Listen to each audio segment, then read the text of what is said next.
pagtutulig sa ng mga kahit sabihin mo kamag-anak siya, Oh. hindi mo maiwasan. Parang ayaw, ganun. Parang iniiwasan. Yung parang doon ka lang sa kusina, yung nandun nga yung diskriminasyon ang mahirap. Oo, sa bagay. Parang parang ihihiwalay ka, ganun. Parang hindi ka pwedeng makiihalubilo. Parang ganun, pag siyempre may mga bisita, itatabi ka. Sa kanya, wala siyang pakialam kasi nga wala siyang alam eh. Opo, wala siyang pakialam. Kaya nakakaramdam yung magulang, kagaya. Siyempre masakit eh. Ikaw yung pagsasabihan eh. Ikaw Oo. yung sasabihin na itabi mo yung anak ko kasi may mga bisita tayo. Nandyan niya yan eh. Oo. Siyempre anak ko yan eh. Opo. Napakasakit. Anak ko yan eh. Yun yung napakasakit pag may anak na may ganon, may diferensya. Hindi ka May- pwedeng makipagsabayan. Mahirap, no? Kahit sabihin mo magbihis ka ng todo-todo, ano ka pa rin eh. Ganun pa rin ang tingin. Oo. Lalo na mahirap ka. Opo. Ang papel mo lang sa buhay, tagahugas ng plato. Pag mahirap ka, Tagahugas lang ng plato. doon ka sa likod, Opo. sa kusina. Kakain ka rin, pero doon ka lang sa likod. Hindi ka pwedeng umarap. Yung parang, nandyan. Kaya napakasakit. Minsan, 1, 2, 3, 4, 5, 6, 7. thank you. walang hanggang katapusan. Walang mapagsidlang. Salamat. God bless. Ay, bakit? Ano siya? Special child. Ay, special child. Pero nagtatrabaho din. Opo, nagtatrabaho. Pero pag siguro nagtawa rin, parang na rin siya. Uwi na kami. Ilang taon na siya? 29. Panganay ko po. Tapos siya ang panganay. Kahirap yung yung may mga ganyang anak. Mahirap. Kasi nandyan na yung diskriminasyon. Wala sa mga social gathering yun. Nandyan na yung pagtutulig sa ng mga kahit sabihin mo kamag-anak siya, Oh. hindi mo maiwasan. Napakasakit. Ang papel mo lang sa buhay, tagahugas ng plato. Pag mahirap ka, Tagahugas lang ng plato. doon ka sa likod, sa kusina. Hello, Nay. Kumusta po? Magandang morning. Kumusta po buhay-buhay? Ito, kahit mahirap, kinakaya. Ilan anak niyo po? Siyam. Siyam. Asawa niyo nasaan? Nasa Nueva Ecija po, Anong trabaho doon? instruction labor. Ano pangalan pala ni Ma'am? Marivic Carpizo, Marivic Carpizo. Ilang taon na po kayo? 49. Saan ang bahay niyo? Doon po po medyo doon. Ito trabaho niyo. Ano yun? Empleyado kayo dito? Opo, parang extra lang. Yung, kasi per kilo lang ako. Pero paano kayo paanong kitaan ninyo dito? Halimbawa, napuno ko yung ganyan, 30 pesos. Dalawang video. Basta isipin. Pero hindi, kumbaga, pagmamay-ari ng gansa. Empleyado kayo dito. Kayo ka-classify, parang gano'n. Mga ilang kilo yan, Ma? Nasa 35 pero na ako dyan 30 pesos lang yun. 30 pesos yung ganyan kalaki. Nakakailang sako kayo ba isang araw? Tatlo. Dalawa. Depende. Pag ilisan kasi minsan pag walang toyo, ayun, tuloy-tuloy. Pero Anong pag, toyo? siya, pag napagod na rin siya, na rin. Ay, bakit? Ano siya? Special child. Ay, special child. Pero nagtatrabaho din. Opo, nagtatrabaho. Pero pag pag siguro nagtawa rin, parang na rin siya. Uwi na kami. Ilang taon na siya? 29. Panganay ko po. Tapos siya ang panganay. Naglalaway siya. Opo. Ganyan lang siya. Ganyan lang siya. Pero Nakakabilib nagtatrabaho. Opo. Parang ano na niya, yan yung routine niya sa araw-araw. Yung, Parang yan na rin yung habit niya. Ilang oras siya makakapagtrabaho niyan? pag ano, hindi pa rin pareho, may 2 oras, 3 oras. Basta pag nagsawa na siya, Kapag nagsawa na, ayaw na rin. ayaw na rin. Pero pag napagpahinga ulit, pwedeng balik siya ulit. Ano yun? Paano yan? Binabantayan din? Opo, binabantayan ko kasi minsan pag umuwi siya, halimbawa gusto niya sigurong kumain, ibubuksan niya yung kalan. Ay, hindi niya alam kung paano na imbis na hinaan, mas lalong itutudo niya, minsan nasusunog. Kaya todo bantay talaga siya. Nakakapagsalita rin siya? Hindi. Hindi nagsasalita. Pero nakakarinig. Opo. Naiintindihan din niya yung mga sinasabi niyo. Maintindihan siguro, alam naman niya yung Oo. gawa niya eh. Although siguro dahil nakikita niyang ginagawa niyo. Pero hindi naman malikot, dyan lang. Opo, ganyan lang. Kaso lang pag ginugulo siya ng mga ibang bata, kasi minsan nga yung hindi mo maiwasan yung discrimination, Oh. kinakalat niya dito sa kalsada kasi parang pagka- naiinis din siya na hindi niya kaya sigurong paluin o Oo. hindi niya kaya Naiinis siya pag lumaban. inaasar siya. Opo. Pag Kasi, binubuli, ganon. opo, parang ganun. Nagwawala din Opo, siya. nagwawala rin siya. Ano yun, nakakapag-aral din siya na? Hindi ko na Hindi na. Inborn lahat. Hindi naman siguro kasi dati sakitin siya. Tuwing nilalagnat siya, Nagbabibrate siya. Nagpo-convulsion. Nagpo-convulsion. ngayon, nang nag-grabe talaga siya, parang may pneumonia, sinaksyon siya. Doon siguro nasira yung parang lalamunan niya. Oo. Pero nakakabilib, marunong siya magtrabaho.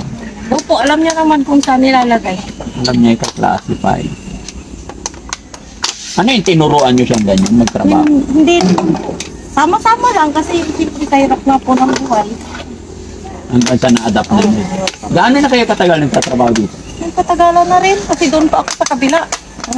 Yung mga 7 years na siguro. Ay, tagal na. Oo, mula nung maliliit pa yung mga anak ko, siyempre sa kulang nga yung kinikita. Kailangan din tumulong minsan. Ayun, parang So, yung mga, sabi niyo, ilang anak niyo siya? siyang. Ay, yung 8, may mga asawa niyo? Wala pa naman po, nag-aaral. Lahat sila? Yung isa nasa Maynila, may trabaho na rin. Helper din kasi hindi rin nakapagtapos. Tapos yung pangalawa, special child teen. Ay, ano ba yan? Ang pangatlo special child teen yung hindi nakakagalaw yung kaliwang kamay. Oo. Asan siya ngayon? Sinasama ng mga pinsan doon sa parang utos-utusan din doon sa machine shop. Dalawa yung anak niyo special. Opo, orto yung isa. Tapos yung asawa niyo, construction, saan lugar? Sa Nueva Ecija. Anong punta niya dito? Weekly o monthly?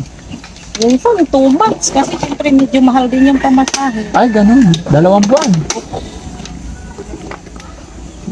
Hirap naman ng ganun. No? Kaya nga. Tiyaga lang, siyempre mahirap eh. Kaysa naman dito, walang trabaho. Sa bagay, no? So, sa maghapon, magkano ang kinikita niyo mag-ina? Hindi ko alam kasi ang anuhan namin Hindi, kahapon, 7 years eh. More or less, magkano kinikita niyo daily? nasa 150 siguro. 150. Kasi hindi naman talagang todo maghapon. Yung inaano siya yung sinasabayan ko. Parang pagbantay na rin, no? Napakahirap. Gaano kahirap yung yung may mga ganyang anak? Mahirap. Kasi nandiyan na yung diskriminasyon, yung na pag-unawa, yung kailangan malawak yung pag-unawa. Kahit sabihin man na talagang mahirap kasi nandiyan, pag dinadala mo sa okasyon, yung parang inaano kayo, halimbawa, hindi mo maiwasan, iimbitahin ka ng mga kahit sabihin mo ng kamag-anak, nandiyan pa rin yung, ay, iano mo yung anak mo kasi, ganyan, nandiyan. Oo, nasa bagay, no? Hindi lahat ng tao Oo, hindi mapiplace. talaga, talagang napakahirap. Hindi mo siya madala sa mga social gathering yung nandiyan na yung pagtutulig sa ng mga kahit sabihin mo kamag-anak siya, Oo. hindi mo maiwasan. Parang ayaw, ganun. Parang iniiwasan. Yung parang doon ka lang sa kusina, yung nandun nga yung diskriminasyon ang mahirap. Oo, sa bagay. Parang ano, parang ihihiwalay ka ganun. Parang hindi ka pwedeng makiihalubilo. Parang ganon, pag siyempre may mga bisita, itatabi ka. Sa kanya wala siyang pakialam kasi nga wala siyang alam eh. Opo, wala siyang pakialam. Kaya ang nakakaramdam yung magulang, kagaya. Siyempre masakit eh. Ikaw yung pagsasabihan eh. Ikaw Oo. yung sasabihin na itabi mo yung anak ko kasi may mga bisita tayo. Nandyan na yun eh. Oo. Siyempre anak ko yan eh. Opo. Napakasakit. Anak ko yan eh. Yun yung napakasakit pag may anak na may ganon, may diferensya. Hindi ka May- pwedeng makipagsabayan. Mahirap, no? Kahit sabihin mo magbihis ka ng todo-todo, ano ka pa rin eh. Ganun pa rin ang tingin. Oo. Lalo na mahirap ka. Opo. Ang papel mo lang sa buhay, tagahugas ng plato. Pag mahirap ka, Tagahugas lang ng plato. doon ka sa likod, sa kusina. Kakain ka rin, pero doon ka lang sa likod. Hindi ka pwedeng umarap. Yung parang, nandyan. Kaya napakasakit. Minsan sasagutin ko, sabihin ko, kung pwede lang mamili, bakit di ko pipiliin yung maganda? Kasi minsan, inaano ka eh. Kung baga sa bilihin, pupunta ka ng mall, mamili ka ng maganda. Yun ang binigay eh. Alangan naman sasabihin sa'yo. Ay, alangan naman na, ay, naku po, hindi pwede to. Hindi pwede yun. Kung ano yung binigay ni God. Opo. Kaya, tis. No. Mabuti na yun, no? Mabuti na mula noon hanggang ngayon, hindi mo pinabayaan yung anak Ay, mo. hindi pwede. Nawala na yan minsan. Napunta siya sa ano. Sa lingga yun. Naglakad. Opo. Kasi binuli siya. Hindi ko naman yun. Nagpitas ko ng mais. Oo. Binuli siya ng binuli. Hindi na niya alam pa uwi. Mhm. Buti na lang may nakapulot din. Hindi na lang siya doon sa DSW sa Singkayen. Oo. Nakuha namin. Sabi ng iba, ba't di mo na pinabayaan? Maganda naman doon sa bayan ko. Bakit ka mapabayaan? Anak ko yan eh. Opo. Ganun talaga ang inanay, no? Pag magulang ka talaga, tiisin mo ang lahat para sa iyong anak mo. Opo naman. Sayang tiisin ng magulang ang lahat. Yung mga kababayan, mga kabarangay, magandang umaga sa atin lahat. At ito, si Nanay. Ano pangalan ulit ni Nanay? Maribicar Piso. Nanay Maribel Carpizo, isang parang anong tawag sa trabaho nila. Mga ngalakal na, kumbaga. At ito, naging agaw pansin sa amin ang kanyang anak. Pero nakakagulat, hindi lang pala siya. Dalawa pala yung anak niya na may parang ganito, may kapansanan. At yun, nakwento niya sa atin yung kanyang karanasan regarding sa discrimination sa kanyang anak. So, kaya mo lang, Nay. May awa ang Diyos, no? Opo. Hindi naman siguro habang buhay ganito tayo. So, saludo po ako sa iyo, Nay. Kasi napakabait mo at hindi mo pinabayaan yung anak mo.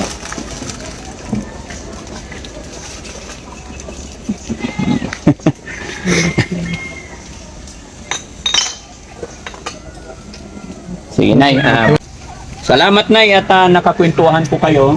Salamat at nag-cross yung daan natin ngayon. No? So, bibigyan kita ng kaunting tulong. Sana makatulong po sa inyo. No? Ayan, so kamay mo, Nay.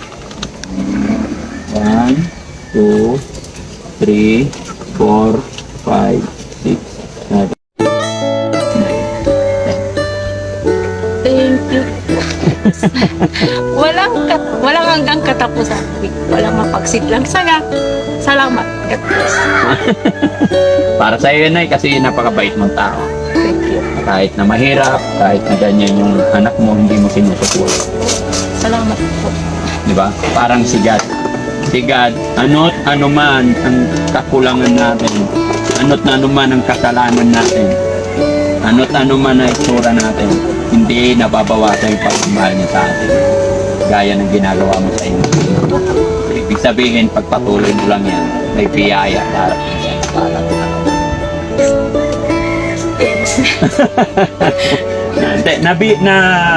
nakakabilib ka na sa pagmamahal mo sa anak. Although ganun naman talaga lahat ng ganun naman talaga lahat ng magulang. Walang magulang, bihira yung magulang na pababayaan yung anak. Pero gaya na aking sinabi, minsan mga ganitong sitwasyon, yung anak nila pinapabayaan nila. tinatago nila sa likod ng bahay, pinukulong na nila. Pero kayo po, proud kayo, pinukulong, tinatama nyo. Hindi nyo siya ikinakahiya, kaya sumasaludo ako sa inyo. Okay. So ano masasabi ni nanay nung natanggap ka ng blessing sa araw na? Salamat po, salamat. Walang mapagsidlang saya. Nga pala nay, ako po si Daddy Frankie. Tiga dito lang din sa inyo sa bayan na to. Pinapalo ko po yun. Ay, ganon. Salamat. No? So, naka-video tayo na. I-upload namin to. Okay lang po ba? Okay. So, yung mga anak mo na, kumusta ba? Gusto mo silang i-shout out? Mapapanood nila ang video nito. Ay, yung anak kong nag-aaral sa Lyceum, sana pagputihan ko. Si Jemwell Carpio. Asawa niyo po. Ay, yung asawa ko po na nasa Nueva Ecija, mag-ingat ka. Ano yung mensahe mo sa mga anak mo? Patuloy lang nila pagsikapan nilang makamtan kung ano man ang kanilang pangarap. Yan, Nay. Thank you so much. Kami po hindi na magtatagal. Okay po. Maraming salamat. God bless po. Thank you so much po. So ayan mga kababayan, mga kabarangay, anak ni nanay is hindi nagsasalita daw kaya hindi na natin siya kakausap. So maraming salamat mga kababayan. Mabuhay po tayo and shout out po dito sa buong lalawigan ng Pangasinan. Daddy Frankie po, anak ng Pangasinan, from Pangasinan. Mabuhay po tayong lahat. God bless po. Thank you, Nay. Thank you po. God bless po.